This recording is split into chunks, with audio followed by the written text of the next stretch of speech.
At 2 a.m. on June 4, 2022, a trembling voice cut through the silence of a Gilbert, Arizona dispatcher's headset. "I was shot by someone I don't know." On the other end of that call was 19-year-old Rachel Hansen, lying in her bed inside her apartment at Redstone at Santan Village, near Santan Village Parkway and Ray Road. She had been asleep on her back when a single bullet entered her lower left abdomen and exited through her upper right shoulder. No screaming neighbors, no forced entry alarm, no shattered glass. Just one shot in the dark, and then silence. Officers from the Gilbert Police Department arrived to a scene that made no sense. Nothing was stolen, no ransacking, no obvious motive. Paramedics rushed Rachel to Chandler Regional Medical Center, where surgeons fought to save her life.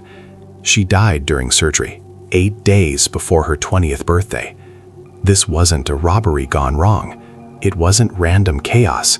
It was precise, intentional.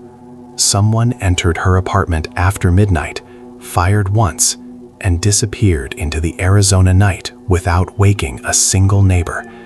And nearly 3 years later, the question still hangs over Gilbert like desert heat. Who walked into that bedroom, and why? To understand this case, you have to understand who Rachel was.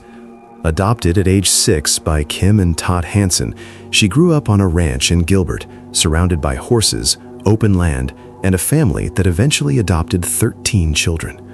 Horses weren't just a hobby. They were her therapy, her purpose, her identity. By 14, she was giving riding lessons. By 16, she graduated high school early.